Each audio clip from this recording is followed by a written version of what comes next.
श्री निशिकांत दुबे जी, धन्यवाद सभापति महोदय। 3-4 मिनट में खत्म करना कठिन काम होता है, पर आप कठिन काम कर सकते हैं। 8:30 बजे खत्म आप करूंगा सर। माननीय प्रधानमंत्री के लिए और माननीय मंत्री अर्जुन मुंडा जी के लिए आज हमारे झारखंड में सर कुछ जातियों ने होली, दिवाली और रामनवमी एक साथ मिलाने का फैसला किया और मैं खरवार, भोक्ता, गंजू, दौलतबंदी, पटबंदी, राउत, माझिया, खैरी, तमरिया और पुरान जातियों की तरफ से इस देश के यशस्वी प्रधानमंत्री, लोकप्रिय प्रधानमंत्री नरेंद्र मोदी जी और अर्जुन मुंडा जी का इस सदन के माध्यम से झारखंड के तरफ से अभिनंदन करता हूं। सर, चर्चा के क्रम में मुझे लगा कि एक चीज है कि उत्तरदायित्व का ज्ञान बहुधा हमारे संकुचित विचारों का पथ प्रदर्शक होता है, लेकिन मुझे जो फील हुआ सर कि जो जातियां 75 साल से परेशान थी, किसी किरानी की गलती से, किसी सरकार की गलती से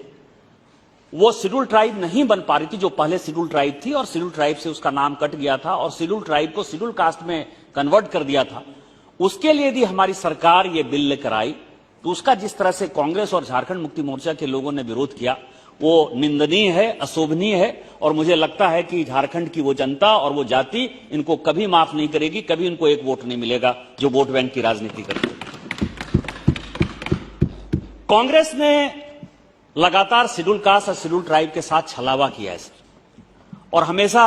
अब 13-14 साल हो गया इस सदन का सदस्य बने हुए, और मैं देख रहा था इतिहास कि उनको कमेटी बनाने का बहुत बड़ा शौक है सर। ढेर सारी कमेटी बनी। 1953 में उन्होंने कालेलकर कमेटी बना दी, 1959 में एल्विन कमेटी बनाई, 60 में उन्होंने ढेबर कमेटी बना दी, 65 में जिसके बारे में कि पिछली बार मुंडा जी जिक्र कर रहे थे लोकुर कमेटी बनाई,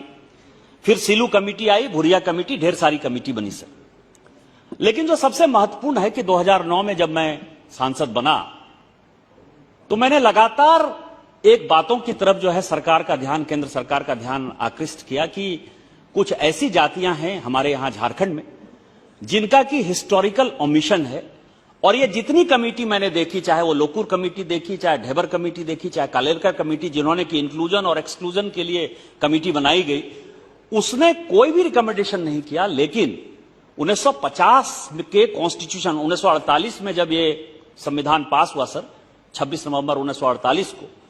उसमें जिन जातियों को कि शेड्यूल ट्राइब माना, उसका जब 1950 में नोटिफिकेशन हुआ तो उसका नाम नहीं था, और उसके आधार पर 2013 में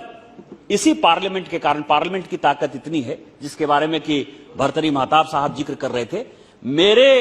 हंगामा करने के बाद, पूरी भारतीय जनता पार्टी के आंदोलन करने के बाद, उस वक्त के जो सेक्रेटरी ट्राइबल अफेयर्स थे ऋषिकेश पांडा साहब, उनके नेतृत्व में एक कमेटी बन गई। उस कमेटी में सर, क्योंकि ये काफी कॉम्प्लिकेटेड है और मंत्री जी और पूरी भारत सरकार हमेशा इन चीजों का जिक्र करती है कि एसटी में तभी आएगा जबकि आपका वहां से स्टेट रिकमेंड करे। फिर जो है, जिस तरह रामदयाल मुंडा इंस्टीट्यूट की बात कर रहे थे कि आपकी एथनोग्राफी रिपोर्ट आनी चाहिए, एथनोग्राफी रिपोर्ट को आरजीआई जो है वेट करेगा, एससी एसटी कमीशन वेट करेगा। वैसे झारखंड मुक्ति मोर्चा तो एससी एसटी कमीशन और एथनोग्राफी रिपोर्ट रामेश्वर उरांव जो मंत्री हैं उनके रिकमेंडेशन को भी नहीं मानने को तैयार है। इसीलिए जेएमएम और कांग्रेस में मुझे लगता है कि झारखंड में बड़ी लड़ाई चल रही है और किसी दिन लगता है कि सरकार गिरने ही वाली है सर। लेकिन इसीलिए जो मैं आपको बात कर रहा था सर कि उसमें आरजीआई का भी प्रतिनिधि था, एससी एसटी का भी प्रतिनिधि था, और उसमें राज्य के भी सारे मेंबर जो है उनको बुलाया गया, और बड़ी ही अच्छी रिपोर्ट जो है 2014 में हमारी सरकार आने के ठीक पहले मई 2014 में वो रिपोर्ट आई सर।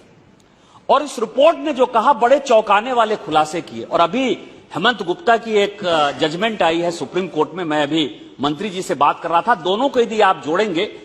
तो दोनों जोड़कर आपको बहुत आश्चर्य होगा सर कि ये जो शेड्यूल ट्राइब है, शेड्यूल ट्राइब ये माना जाता है कि उनका कल्चर अलग है, उनका एरिया अलग है, उनका ट्रेडिशन अलग है, और उस आधार पर हम उनको शेड्यूल ट्राइब का दर्जा देते हैं, स्पीकर महोदय। लेकिन मैं आपको बताऊं कि जिस संथाल समाज से विजय हांसदा आते हैं, जहां से संथाल पन्ना से मैं सांसद हूं, एक उसी रिपोर्ट का पार्ट। सुरेश जी चुप रही है, अरे बात करने दो ना भाई, बोलते रहिए आप। सभापति महोदय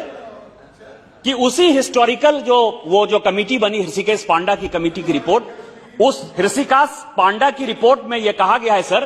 कि 1810 तक कास्टेयर की एक किताब को कोट किया गया है, जो 1865 से लेकर 1895 तक संथालपना में एसडीओ थे, डीएम थे और कमिश्नर थे। उन्होंने यह कहा है सर कि 1810 तक संथाल जो है संथालपना में नहीं थे, तो उनको आदिवासी का दर्जा नहीं होना चाहिए। उन्होंने कहा कि संथालपना में केवल पहाड़िया थे या खेतौड़ी थे या घटवाल थे, और इसीलिए खेतौड़ी और घटवाल जो आज तक एक्सक्लूडेड हैं, वो हिस्टोरिकल ओमिशन है और वो इसका पार्ट होना चाहिए। और उसी तरह से हेमंत गुप्ता की अभी रिपोर्ट आई है सर सुप्रीम कोर्ट की, वो ये कह रहा है कि 70-75 साल में आजादी के इतने वर्षों के बाद हम लोग बढ़ रहे हैं, आगे बढ़ रहे हैं, विकास हो रहा है, और विकास होने के कारण डिस्प्लेसमेंट हो रहा है। मान लीजिए कि हमारा घर, मान लीजिए बिहार है, हम झारखंड से एमपी हो गए, मेरे बेटे जो है कहीं बाहर चले गए सर, लेकिन वो शेड्यूल ट्राइब हैं और शेड्यूल ट्राइब रहते हैं, शेड्यूल कास्ट हैं, शेड्यूल कास्ट रहते हैं, इस आधार पर उनका ओमिशन नहीं होना चाहिए। और अभी हेमंत गुप्ता की रिपोर्ट, ये जजमेंट जो है अभी मार्च में आई है सर। तो मेरा आपके माध्यम से भारत सरकार से आग्रह है सर, बस 2-3 मिनट में खत्म करूंगा, कि ये न रहो न निराश करो मन को, कुछ काम करो, कुछ काम करो। 13-14 साल हो गए मैं लगातार लड़ाई लड़ रहा हूं।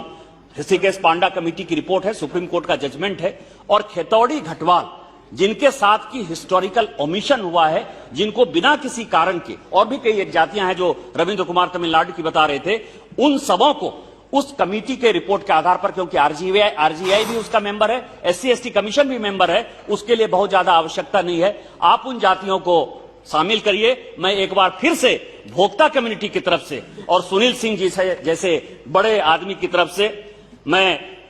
मंत्री जी को धन्यवाद देना चाहता हूं, माननीय प्रधानमंत्री जी को धन्यवाद देना चाहता हूं। और जब ये भोक्ता को आपने बना ही दिया है, तो जो परिसीमन जब आपने बना ही दिया है, तो जो परिसीमन है,